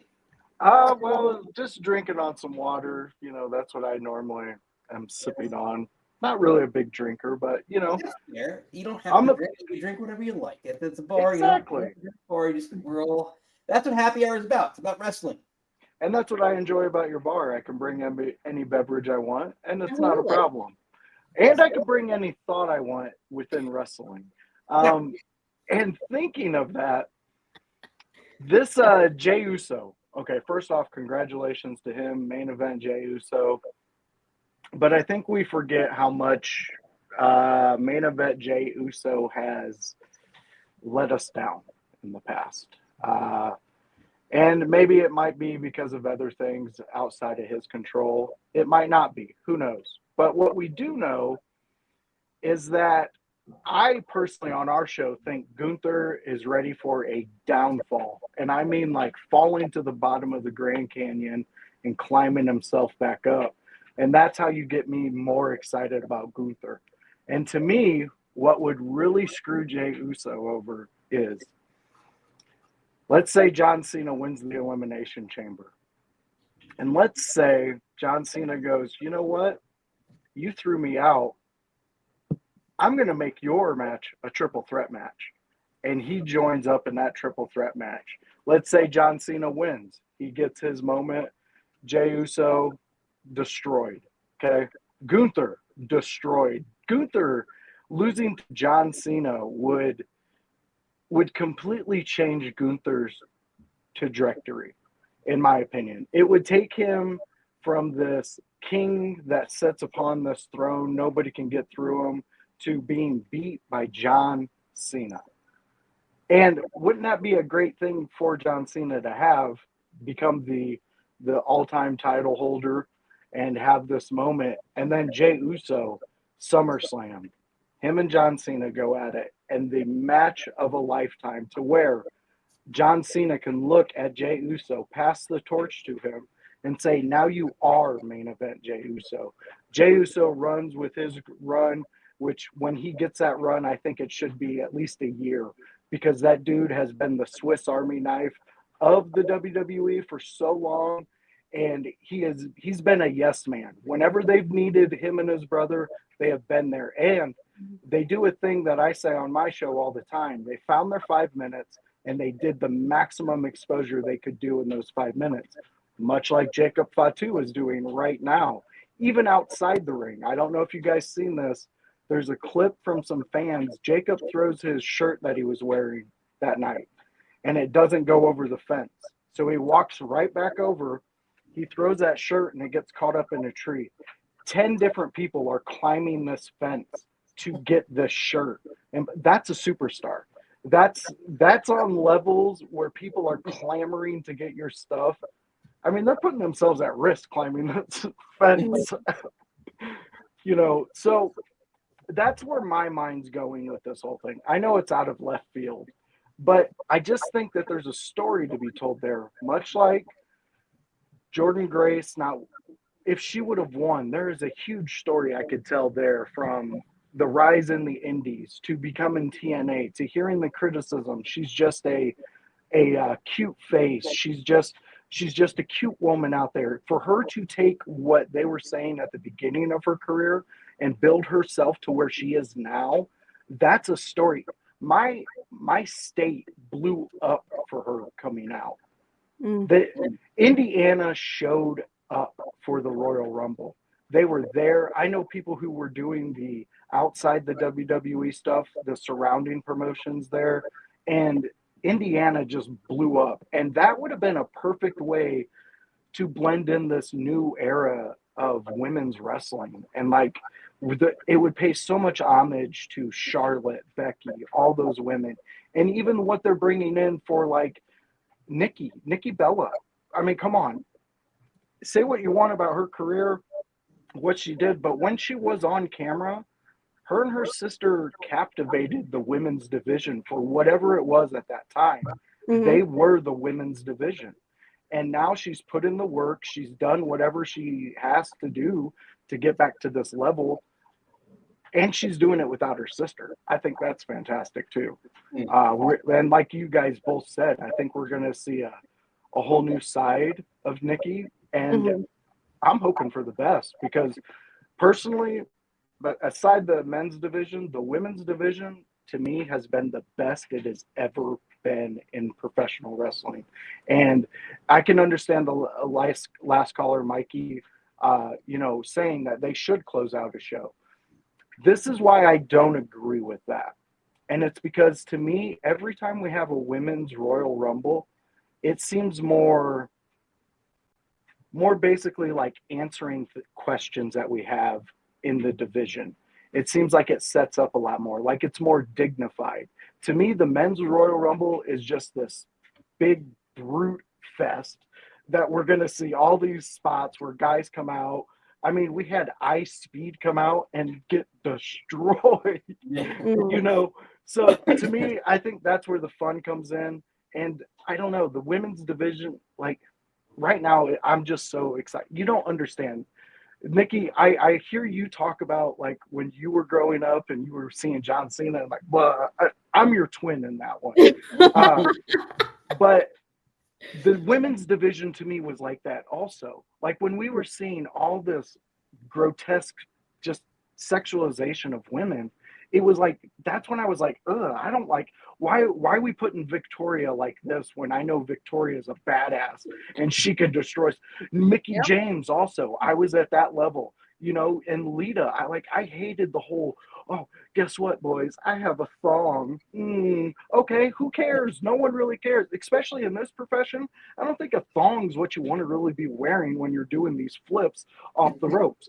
Just my opinion. I don't have that equipment, but I would say I probably would want to do that if I did. I feel like that's homework somebody needs to do personally. Just jump off out or something. Exactly. So, dynamics. I mean, I'm just going off my brain, But what I will say though is that Charlotte Flair winning, fantastic. I love Charlotte Flair. I love all the things that she has done for this division, this just wrestling in general. I mean. There's so many matches of hers that, like her Hell in a Cell matches, like, oh my God, those were amazing to me. And she had Sasha with her, but she made it work and it happened. So, I think where we're at today in wrestling is perfect and I love it. Hopefully Jey, hopefully what I said doesn't come true. Jey gets his run after WrestleMania, gets that win, and John Cena does his farewell tour. We know he's getting 17. We all know that, right? I don't want it. I don't want it. He has to get it so we can get rid of the then old. Fly Jon Stewart back in to interrupt the match.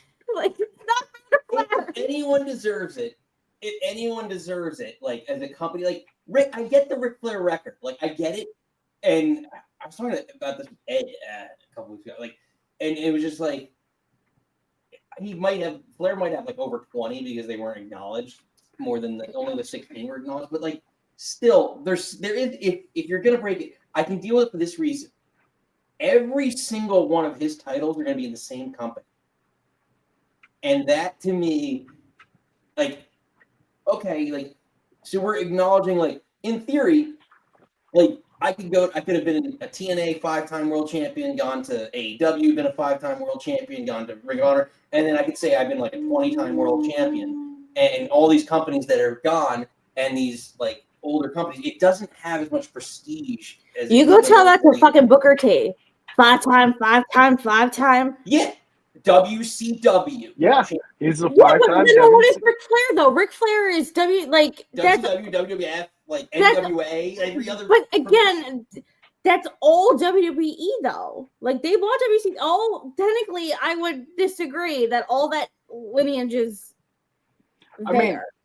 I mean, I see exactly where you're coming from, but I think where Nick's coming from though, with it being one promotion.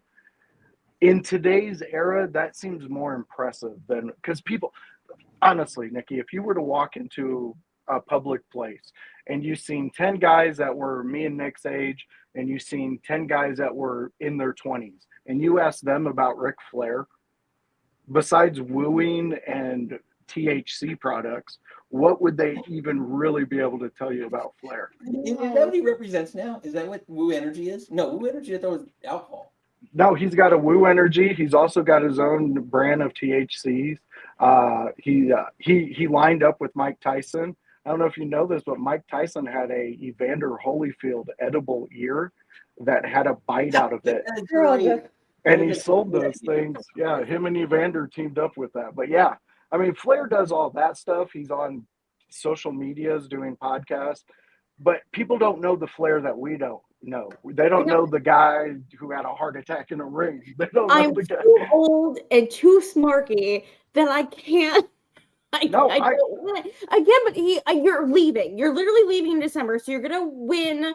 Then Then who's gonna take the belt off him? Because then you're gonna lose it at SummerSlam. Yeah. Then who's taking the belt off Cena at SummerSlam? I say Jey Uso. That's who I'm saying. But outside of that, I mean, I don't know. Because I say Uso because I feel Jey is the next John Cena. His merch sells off the shelves. Kids love him. They want to be around him. He's a vibe. He doesn't change character. People accept him for who he is. This whole yeet thing. He's got a one-word catchphrase. I mean, to me, he's the next version of Cena that this generation's going to get. And why not have John pass it over to him and instill the idea of why does Jey Uso have the title main event Jey Uso? Yeah. Because he had the biggest, one match and then he mentioned Jey Uso. Yeah. I mean, honestly, think about that. The biggest question in wrestling and the biggest thing that you can understand as a wrestler from talking to people who've been to the top and held that belt to people who are just starting out, the biggest thing that you have to do is answer why. So if I'm presenting something to you as a wrestler, I want you to be entertained, but I want you to question why to the point to where my next actions tell you why. And Jey, I'm sorry, I love the dude. I think he's a vibe, and I think he is a main eventer. But if you're going to put that as your label, your trademark, why? Tell me why you're the main event, Jey Uso. And if you give me a spectacular match against Gunther, and you make me understand that, and Gunther can help tell that story, perfect. I love it. But I think adding John Cena to that match after he wins at Elimination Chamber, I think that would be the biggest thing, because then he could say that to Jey. He could be like, why are you main event? Why? And it pushes everybody. I mean, if you want to build somebody on your way out, to me, build up Jey Uso. He's ready. Yeah, that's fair. Good point. Josh, solid points as always. Before we let you go, last shot. All right, the last shot. It's the longest shot because, well, I got a lot going on. Tomorrow night, you can catch me and my crew in your house as we do our Monday night preview, where we talk about Monday Night Raw. We're going to have a Royal Rumble recap, and we're having the boss on himself, Alakan House, the concept. So join us, 7 p.m. It's on my channel. You do the clicks, do the likes, you'll find me. Outside of that, I'm on Fridays. I do ECW Extreme, where me and House, we watch ECW. We go back in time. 1997 is where we're at. ECW Hardcore TV. That's what we do on a Friday night. That's usually between 6 and 6:30, and it's a fun time. And then Sundays, it's a house party. Anybody who's in the house party and they're kicking and ready to talk wrestling, that's what we do, and that's at 11 a.m. It's a little brunch shot for you, but it's a fun time, and it's in your house. Yeah, bring a mimosa. Bring 2. It's usually a 2-hour show, so I will warn you, it's a 2-hour show. Yeah, always a fun time. I always love listening to them chime in on their shows. So check those out if you haven't yet. Make sure you like, subscribe, hit all the spots, as we like to say here in the wrestling industry. Yeah. So, yeah. Josh, well put. Pleasure as always, sir. You, sir. cut off. I'm gonna hit in the song because I like the song. Savior of the universe.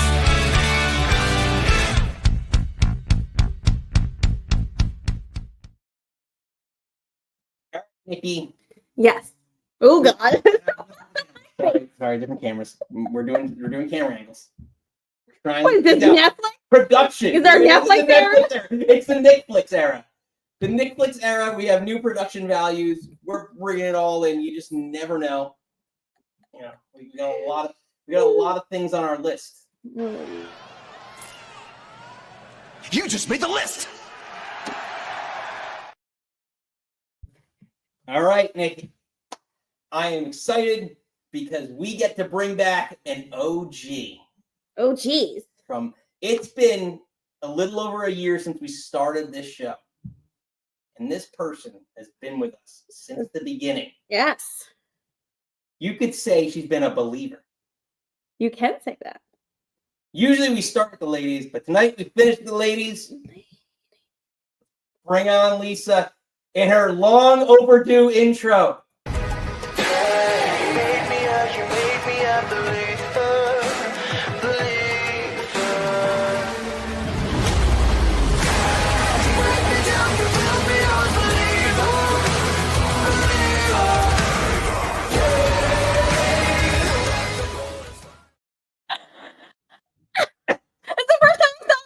You love that. Oh my God. Oh my God. I'm about to cry, you guys. That was awesome. But Lisa, well, we're going to have to slogan this out, the catchphrases. Oh my God. Thank you. That was awesome. You know how long I've been singing that song all week long and nobody, not mentioning any names, didn't catch it? So many hints, and she should know literally every week. You know, there's no production meetings that go on in this. You just do things. I'm not involved. I just like to watch it unfold like everybody else. You could just listen to the things I say too. That also works. Thank you. I love it. Yay! Oh my goodness. Yeah, you literally made me cry, Nick. Thank you. Good job. Well, Lisa, you know, not everyone gets an intro. Some people get jealous because they don't get intros. It should have been me. It should have been me. It should have been me. It was you for a hot second, dude. Stole his intro. Oh my goodness. Unbelievable. Anyway, what are you drinking? What are you thinking? I'm drinking water. Rumble was amazing last night. I was very impressed with the women's Rumble. It was in my opinion, a stacked list, a stacked match for them. I feel like since they started, now granted, I feel like I've been watching a little bit more. I've been following a little bit more on Instagram, so I kind of understand what's going on more now. But when they first brought the Women's Rumble back in 2015, I think it's 18. Oh, 18? I think it's 18. Maybe it's 16. They said there's been 8. Oh God, I'm not doing math right now. 2018. Okay. Yeah, 2018. There you go. Steiner math is even harder.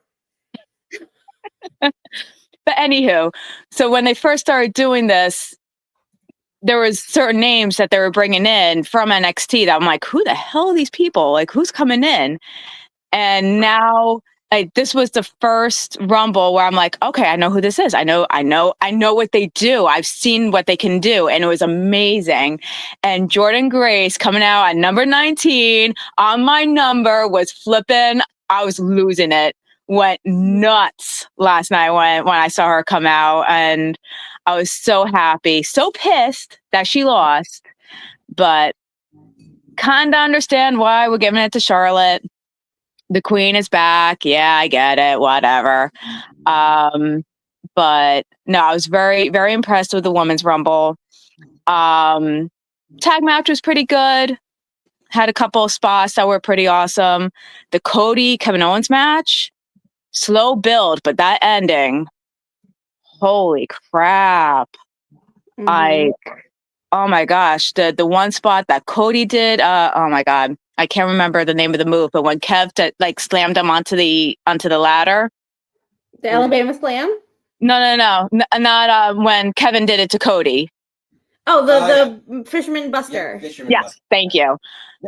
That one. I think we all thought Cody was dead because he wasn't moving for a good hot second. We're like, oh my god, is he like legit okay? Mhm. And then and then Cody with that Alabama Slam. Oh my gosh, they put on a great match. The Men's Rumble was pretty good. Couple of good surprises here and there. Happy that Jey won. I was listening to Josh, and I get his points where it's like, why do you think your main event Jey Uso? And I'm like thinking back, I'm like, who did coin that? Was it Jey? Was it Pat McAfee? Because Pat. Was it Michael Cole? Like who actually started calling them main event Jey Uso? I have no idea. I thought it was himself. Just himself.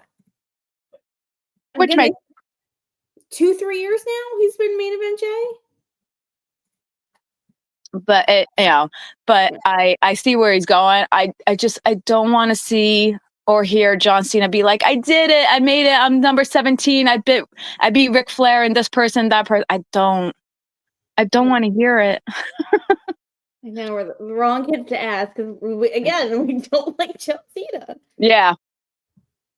I was part of the Chain Gang Soldier. I was one of them back in the day when we had the Chain Gang Club going on. I was one of them. I had the badge and everything. I will admit it. But now it's just like I'm done. You've seen enough. I'm done. I don't want to see him anymore. He says it all the time. You can't see me. Well, I'm still seeing you. Why? Go away. I know. It's tough. It's tough sometimes with but like again, he's had a great career, so sometimes people deserve their flowers. So I get it. He's had enough flowers. Don't tell me John Cena deserves more flowers. Get out of your face. Did he ever have the Intercontinental Championship? No, this is exactly what I said. So I said this on Friday. He's never had the Intercontinental title. So, all right, how about instead of giving him that record, you just give him something he never had before? No, because shame is now. And if he takes that belt off Braun Breaker, I'm going to be even more mad. True. Very true. Because it's like, they can deal with that because like it's John Cena and like, all right, Braun Breaker loses to a Hall of Famer and arguably a Mount Rushmore guy. Okay, like you're still going to be a main eventer now because all right, your loss of the Intercontinental of the mid-card title is to a guy who's a Hall of Famer and a Mount Rushmore guy. You're going to do bigger things. I know this is different eras, but Solo beat John Cena and then flippin' Austin Theory beat him at Mania. I don't know. Super Cena can't come in and just take a belt to me. Like, I say world, WWE, I don't want it. I don't care. Like, I get having this last run. I get you want to wrap up your career, but to me, you don't need to wrap up your career with a belt. That's what I said. She said. She said what she said, ladies and gentlemen. Acknowledge me. Yes. Lisa, what else you got for us before we let you go here? To be very honest, one of the things I've been wanting to say to you guys, as my my last shot, if you will, I also want to thank you guys. You've brought back my fire for this. I lost it for a very long time. And the only time I really, got excited about it was the pay-per-views. But you guys doing this and like having me on and everything has really ignited the flame again. So thank you. I appreciate it. Yeah.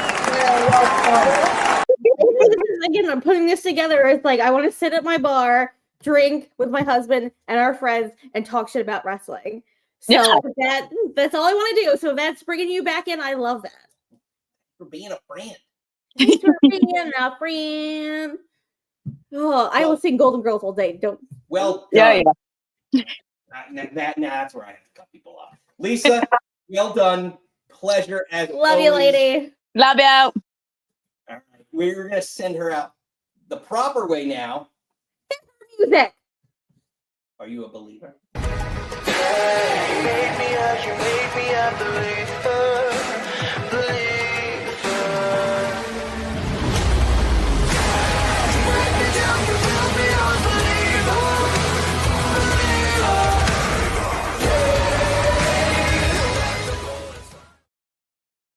New intro. It's like a debut. It's like a return. It is a return. Return. I do want to give a shout out. Putting it back up. The last two images of her video is Lisa's book. She's a legit fucking author. Badass. Google her. Find her shit. She's great. Yeah. Published author. We get all sorts of wrestling fans on the show. Authors, wrestlers, fans alike. We just have it all. I know. We're like a variety show. Maybe? I don't know. After a couple drinks, maybe we are.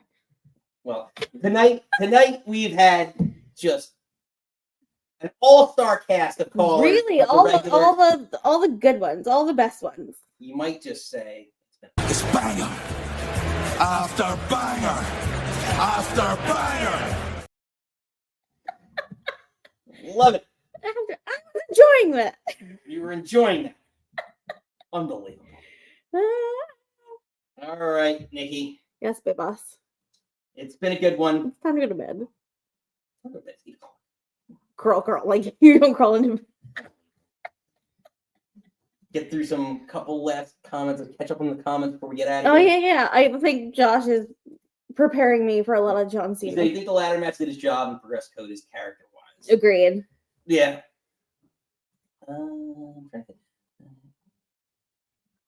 Josh is adamant he's getting Flair's record. I'm gonna say this for the next I keep saying 4 months, but everyone's like, it's 2. I don't know time. I don't do math. I know. I'm literally getting ready for the next whatever weeks we have till Mania. I'm gonna say I don't want John Cena to do anything. We'll see. Joe chiming in. Actually, I'm thinking about it. It makes sense for the business for John to get 17. Again, it makes all the sense. Like, we thought he was gonna win the Royal Rumble. I don't want it. I don't know if they're related. Joho and Lisa Hadorovich, author. Lisa, thank you so much for the books. Hey, we love the books. We make sure you read all the books, buy all the books, do all the things. I know. We love it. Support artists. We say that all the time on the show. The Disappearance is a book, not just what people do to us on the show and call once and don't come back. I'm just kidding. Making jokes. Trying to make jokes. Josh is preparing me for the next few months. I know. That's what Josh, I have to prepare you to hear me bitch about John Cena for the next couple of months. Because I will do that. I know. Hated it.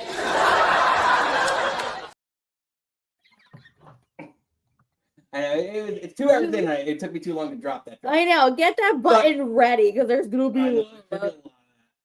But let's let the newest Hall of Fame inductee take us out. Our not so CCO Triple H. Before we do that, hit the old like, subscribe if you haven't yet. Goes a long way. Make sure you do that. Tell your friends. Tell your friends. Bring tell the friends. Someone, just tell someone. And we'll be friends. Yeah, we'll all be friends. Let's let Triple H take us out.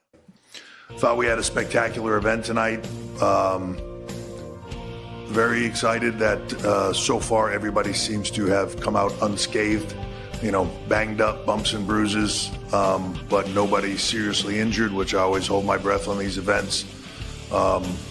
You want to see people have the best outing that they can possibly have and make memories, but do it safely. And we were able to do that tonight. The chat is going nuts even as we're playing it out. And Lisa says a new book is coming out in just a few months. So You just made the list. there we go. Add it to the list.